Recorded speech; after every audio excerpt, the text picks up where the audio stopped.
Bom, então já que a gente deu essa pausa, eu vou aproveitar aqui e fazer uma pergunta da Giovanna Milena. Como funcionaria um mercado de morte descentralizado com o Bitcoin? Um mercado desse resolveria essa questão da Rússia? O mercado de morte descentralizada é uma espécie de aposta. Em vários países do mundo, é legal você fazer um seguro de vida, inclusive de políticos. Por exemplo, você pode estar numa empresa que depende da existência de um político. Você pode fazer um seguro de funcionário, de patrão, de sócios. Isso é legal, inclusive nos Estados Unidos. Uma aposta de morte, ela tem os pagamentos e o sistema de motivações totalmente análogo a um seguro de vida. O seguro de vida é uma aposta de morte, não é isso? Eu estou pagando para receber se o cara morrer, não é isso ou não? A questão é que a aposta de morte descentralizada, ela vai funcionar em um esquema de que você aposta dia certo, vai receber o dinheiro, quem souber o dia exato que o cara vai morrer. São apostas excludentes, não pode várias pessoas apostar num dia. E se você pisar no meu pé, como as apostas vão valer exponencialmente, os primeiros dias são baratos. Pessoas vão apostar, inclusive, na cabeça de outras como investimento financeiro. Não tem nada contra você, mas eu acho que você vai morrer em 10 anos, eu vou lá e pau, que tá baratinho. Eu acho que muita gente vai querer matar você. E aí, eu acredito que isso vai ser o sistema, a espinha dorsal da justiça privada. Inclusive, essa é a solução. Eu tenho um Substack, a Moedo, o Substack lá, pode dar uma olhada. Inclusive, eu explico como os Estados Unidos poderiam ter limpado a Venezuela, eliminado todo mundo que não fugisse do esquema de Maduro nesse esquema, sem gastar um centavo. Sem gastar um centavo, apenas vendendo os ativos públicos e pagando o pessoal com os ativos, né? Porque a maioria das terras estão abandonadas lá, a maioria dos imóveis e tal. É importante, esse esquema da Venezuela é excelente para a gente lembrar como um país que era mais rico que os Estados Unidos em PIB per capita ficou 10 vezes mais pobre que o Brasil. Em 18 meses de liberdade e acesso a dólar, que é um dinheiro merda, que os caras dobram a base monetária a cada 2, 3 anos, mas que em relação ao que eles tinham lá é ouro, não é isso? Como é que os caras dobraram a riqueza em 18 meses? É como muda as motivações e muda imediatamente o resultado, né? Se você tem um dinheiro porcaria, você não vai juntar aquilo, você vai gastar. Na hora que você começa a poder transacionar com dólar, você consegue fazer contrato, você consegue acumular, fazer poupança, investimento. É isso. O sistema de contrato de morte vai ser uma aposta. Você vai apostar um dia certo que o cara vai morrer. Se você quiser que ele morra logo, você vai apostar um dia longe. Se você quer que um investimento financeiro, você vai apostar um dia próximo à expectativa de vida dele. Inclusive, vai ter pessoas que vão apostar na própria morte. Porque, por exemplo, um político, ele vai ter que fazer campanha, então ele vai ter que apostar nele no período para ele ganhar o dinheiro, para as pessoas não matarem ele, porque ele receberia o dinheiro. Inclusive, esse tipo de aposta de morte vai levar a grande pena da justiça privada, que não vai ser a morte, vai ser a morte civil. Como o Daniel Fraga aconteceu. Vai ter uma hora, se tivesse 50 milhões de dólares para alguém matar você, você ia andar na rua? Você ia se expor publicamente, inclusive nem ia usar seu nome, né? Você ia sumir, você ia desaparecer, não ia fazer mais atividade, não ia ter contato com ninguém. Essa vai ser a pena suprema na justiça privada. É assim que vai funcionar. Inclusive tem um artigozinho lá explicando detalhadamente. Tem vários artigos, inclusive a ideia de aposta de morte, ela é anterior ao Bitcoin. Várias pessoas previram que, o Milton Friedman, dezenas de pessoas na década de 90 e 2000, previram que existia um dinheiro da internet e que esse dinheiro da internet ia ser o dinheiro privado que foi previsto lá pelo como é que chama? O que fizeram com o nosso dinheiro, né? Hotbar, Murray Hotbar. Mas vem cá, você falou aí do Daniel Fraga. Tem alguma... A cabeça dele vale prêmio? Ou... Vale, ele, tipo assim, ele tá sendo procurado pela justiça, né? Se ele demora, ele vai ser preso. Se ele se aparecer publicamente, ele vai ser preso. Tem ordem de prisão contra ele, né? Mas por quê? Ele chamou uma juíza de vagabunda, depois ficou desafiando o judiciário e tal. Tipo, um negócio de besteira. Besteira, desobediência, calúnia. Só que foram acumulando os processos e o cara foi tomando revelia, né? Entendi. Ele não é o do Bitcoin, não, aquele... Ele foi um cara que foi pioneiro no Bitcoin no Brasil. Quando o Bitcoin custava 5, 10 reais, ele aparecia na internet mandando comprar Bitcoin. Inclusive, quando deu isso, ele vendeu todos os bens dele, comprou Bitcoin a uma faixa de 15 a 20 reais. Ele vendeu carro, casa, tudo e sumiu no mundo. Tipo, porra, hoje... Inclusive, ele negociava em plataformas que negociava milhares de Bitcoins. Teve um fork que ele ficou do lado errado, que ele, tipo assim, ele apoiou uma shitcoin e tal. Mas, porra, um cara que tem 300, 400 milhões de reais de patrimônio, você pode fazer muita merda e ainda vai ter muitos milhões, né? Isso é muito difícil. Tipo assim, você precisa de gerações para conseguir destruir um dinheiro desse, né? Com certeza. Será que ele tá lá morando em El Salvador?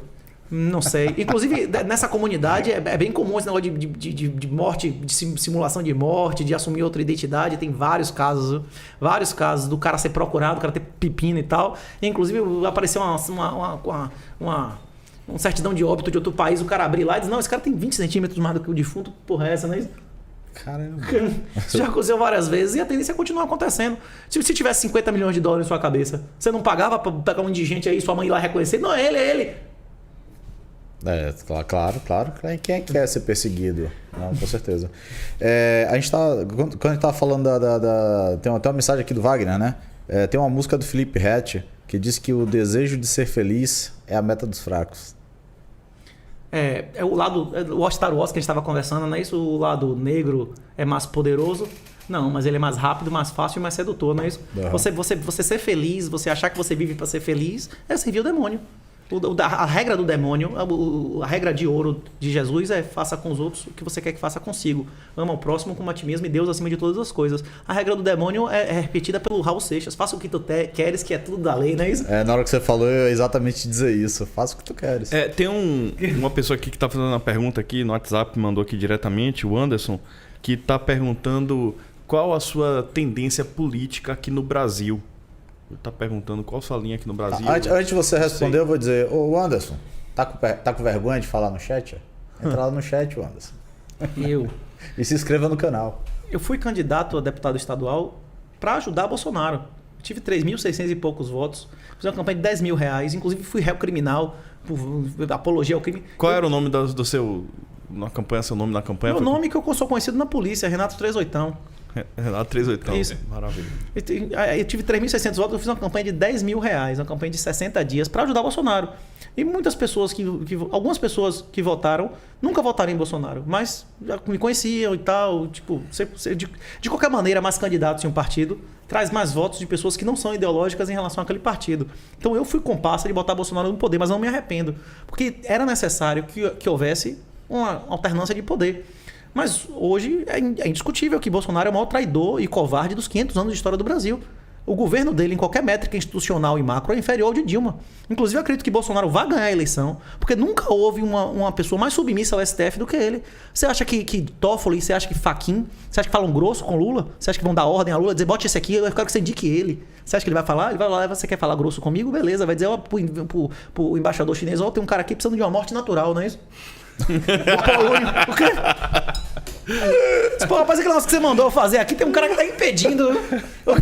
O Ciro Gomes foi candidato oficial do PCC aqui no Brasil, com ritual, diploma e tudo aqui. Esses caras, eles são diretamente ligados. O Brasil hoje é uma colônia chinesa. A questão é a seguinte, a pergunta a que se faz é, em um sistema que uma pessoa honesta nem sequer pode ser candidato, que os partidos são cartéis, são organizações cartelizadas, que só os brothers botam quem quiser como candidato, que qualquer um que faça uma afirmação de homem, como aquele deputado lá fez, é caçado. E, tipo assim, o mesmo órgão faz a eleição, que são pessoas que chegaram lá de maneira ilegal. Se o Brasil tivesse legalidade, o STF todo já teria sido afastado, pelo menos se não fosse executado, seria preso, né? Então, tipo assim, nós vivemos num estado de exceção absoluto, votar não faz diferença nenhuma. Então a questão que se coloca pra gente é mais fácil pro macaco mudar de árvore ou mudar a árvore de lugar? Mudar de árvore, com certeza. Se eu chegar pra uma tartaruga e disser, tartaruga voa, e a tartaruga não voa, a culpa é minha ou da tartaruga? Você vai ficar brigando, você vai entrar no tanque pra tentar convencer o tubarão a ser vegetariano? É isso que essas pessoas estão fazendo, entrando no processo político, eles estão entrando no tanque para pedir pro tubarão. Se você investir 1 centavo na campanha política, você está financiando os bandidos. Se você financiar, se você tem ações, se você tem FI, se você tem imóveis, se você tem carro que paga IPVA, você financia o crime. Se você não quiser financiar o crime, você tem que sair do legacy, do sistema que financia os criminosos.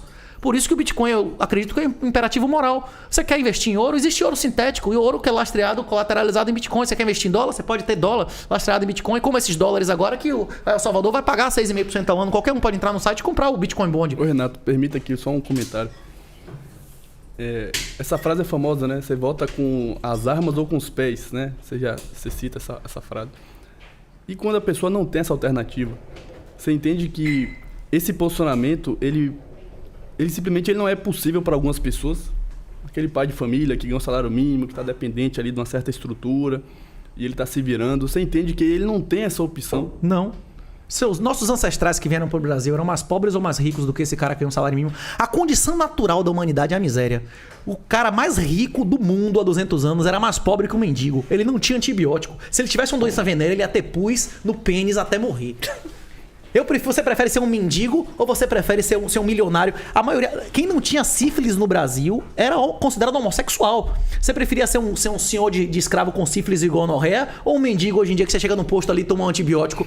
O dentista, bicho, não vive no mundo sem tipo assim, hoje em dia, esse cara ganha salário mínimo, esse cara tem 1000 vezes mais acesso à informação do que nossos ancestrais que fugiram pro Brasil. Mas veja, O quê? Renato, a questão... É mentira isso? É questão de ação humana. Sim.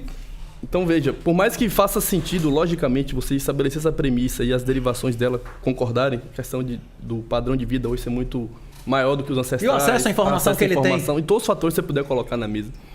Mesmo assim, as pessoas não agem baseando-se nessas premissas, nessas conclusões. Porque as pessoas não agem assim porque Aristóteles e Platão já demonstraram a questão do 80-20. A maioria das pessoas são escravas pela própria natureza. E mais ainda hoje do que no passado. Porque no passado a maioria das pessoas enterrava pai e mãe, enterrava filho.